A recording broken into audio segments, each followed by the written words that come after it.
The system displayed his new status level 49 with the title Weak Biological Lord and a list of skills. He wondered what that title meant, joking that he might be the top dog in the kindergarten. He decided to clean out his slime mold space first. It was too cluttered, and he felt like throwing up, so he did.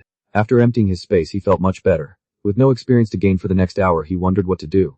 Then the system informed him that upon reaching level 50 he could choose to change jobs or evolve. He got excited, so this was how monsters got stronger in another world. He explained that both options represented a qualitative leap, like an animal gaining enlightenment.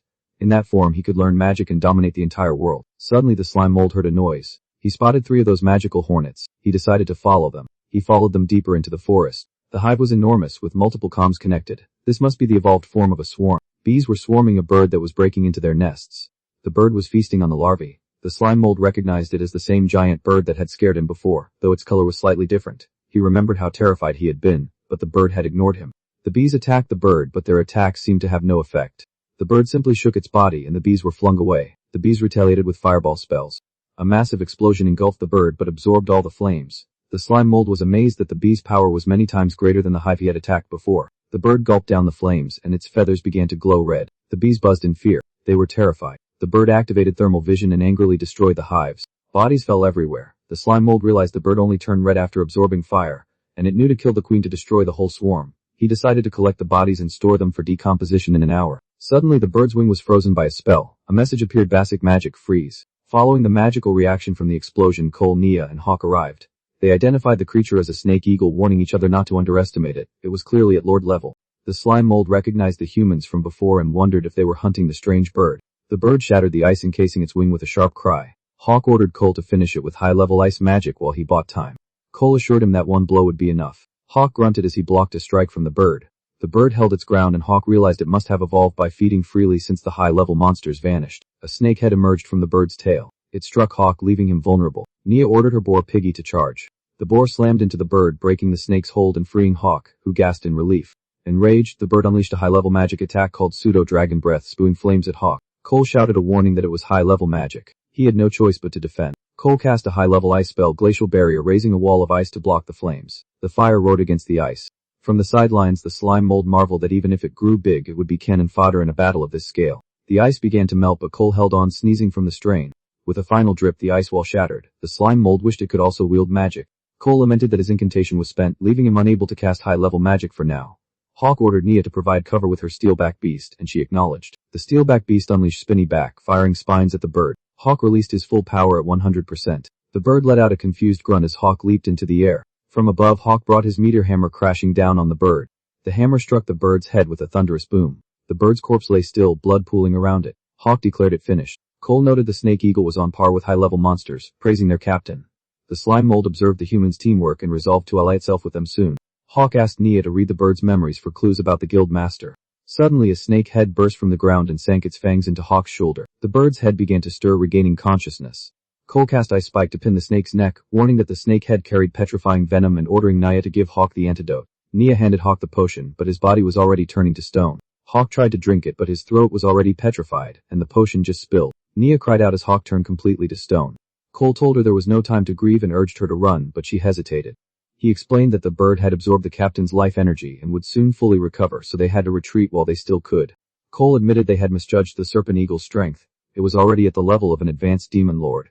But if they could escape the forest within a week, the church could send a royal priest to save the captain. Cole cursed as the creature healed faster than expected. Nia, I'm taking over the battle command. The giant bird screeched and lunged straight at Cole. Nia looked to Cole for guidance. Don't panic, he said. Save your mana, we'll need it to escape. Just watch me. Cole activated a mid-tier spell, Ice Gatling, firing a barrage of frozen bullets at the approaching bird. The bird let out a furious cry as it charged a high-level fire spell. Nia, forget about me and just run. Cole ordered. What about you? She yelled back. If I don't pin it down, neither of us is getting out of here, Cole said grimly. He muttered a quick thanks for Nia's magic potion, then channeled everything into one last spell. With a cry, Cole unleashed a high-tier spell, Glacial Barrier, erecting a massive wall of ice to shield against the incoming flames. Cole, Nia screamed. Nia urged her companion, Little Steelback, to flee. I have to escape, she resolved. I need to report everything about this twisted forest to the church. A familiar chirp caught Nia's attention. Little Mimi, I thought I'd lost you when the connection broke. With your eyes we can find the path, she started, then stopped. Little Mimi, I'm over here. But the owl perched on a branch was behaving oddly. Something dark and writhing clung to the owl's face. Sanctified fall, Nia whispered in shock. Little Mimi. Meanwhile, inside a sealed dimensional space, a very different scene was unfolding. The system blared warnings at Jean, the master of the 100-style guild. His borrowed time and magic were running out, and fatigue would soon hit. Understood, he replied calmly. Gasping for breath, Jean shouted converge, as he gathered his remaining strength. A mocking voice echoed through the space. I saw you gasping, Jean.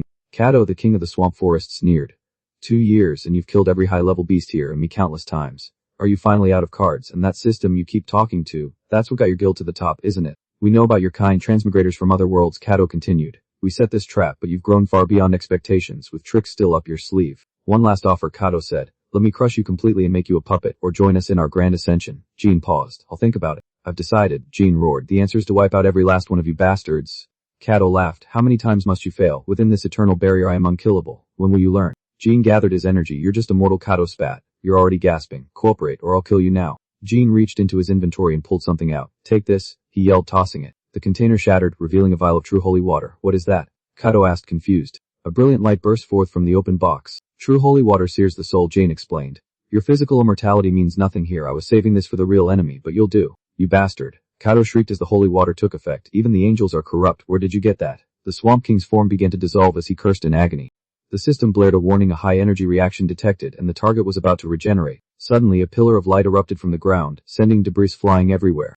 Jean muttered that the holy water burned the soul itself, and even holy corruption couldn't reverse that unless something else was at play. Kato emerged in his holy corrupted form, laughing maniacally that Jane's ultimate weapon had failed. Jean asked how Kato had gained an adaptation ability so quickly, and Kato reminded him of the Dragon Emperor's finger he had cut off earlier. Kato admitted he had been surprised Jean's spear could even pierce the Dragon Emperor's skin, and how he'd lost track of the severed finger. Luckily, a weak monster must have stumbled upon it, triggering the Dragon Emperor's inviolability, letting Kato sense and retrieve the corpse. Once recovered, Kato understood Jean had coated his weapon with true holy water, hiding it by striking the finger far away. Kato sneered that if Jean had used the full dose earlier he'd be dead, but the delay gave him time to adapt to the residual holy water and gain the adaptation ability. Now that Jean had no more tricks, Kato lunged for the kill. A deep rumble shook the ground, and something began to break through. Stone hands rose from the earth, grabbing at Jean. Kato invoked abyssal magic Earth Burial, and the stone hands seized the target. Jean activated 20 layers of element runes, absorbing the earth attribute damage from within the grasp. He launched himself forward, a glowing rune in hand, aimed at piercing through anything. Kato taunted that even the best equipment wears down and asked how long Jean intended to struggle. Jean muttered that this was a test. The monster unleashed necrotic shriek, a wave of sound aimed at Jean. Jean braced himself with his spear blocking the attack. Warnings flashed, weapon durability nearly depleted, magic resistance below 20%, and his body was fatigued. Jean ignored them and channeled spiral force into an inch strike. The system warned of irreversible damage from using high-level techniques in his current state, but Jean said it didn't matter. His spear shattered into pieces under the strain. Jean crashed to the ground, blood dripping from his wounds. His left arm was completely gone. Kato mocked him, asking why he didn't just die quietly. Kato wondered if Jean still deluded himself into thinking he could turn the fight around. Jean lamented his mistake. He should have used all the holy water at once instead of holding back. The Dragon Emperor's finger suddenly appeared, a beacon of power. Wind blew from behind as the monster charged straight at Jean. Kato declared this the end, reminding Jean that he was alone against the entire church. Jean pulled a scroll from his system, the air crackling with anticipation. The scroll bore the mark of a demon king's favor, and chains of strange characters bound its power. He cried out to the Pope, begging for rescue. A hand emerged from nothingness, seizing the monster in an oblivion's grasp. Another demon appeared and greeted Jean, saying it had been a long time. The demon laughed, saying Jean looked just as pathetic as when it first failed to descend into this universe, and claimed it would never forget his kindness. As a reward, the demon offered to lend Jean its power, enough to destroy the evil villains, and asked what the transmigrator thought. Jean simply replied that they were even. The demon clicked its tongue, called Jean heartless, and gave a warning that it had already seen his death, then chuckled. With a swirling vortex, the demon vanished. Panting heavily, the slime mold checked its status: health at 21, 9 of 2, 865, 981, man at 0, and a warning that the man alone was still draining its health. Jean asked if the summoning of the Hope coordinates had succeeded and requested a connection to the other system for a conversation. The system replied with connection failures, stating that the transmigrator systems were not interconnected. Back with the slime mold, the system announced that decomposition had failed because the target was not organic, and the slime mold exclaimed that it had indeed turned to stone. The slime mold told the uncle that if he didn't want the equipment it would take it, and thanked him. The slime mold reasoned that if it helped humans when they were in trouble, it might secure a ride back to human settlements. The slime mold spotted an ice wall, recognized it as the work of that mage, and concluded they must be nearby.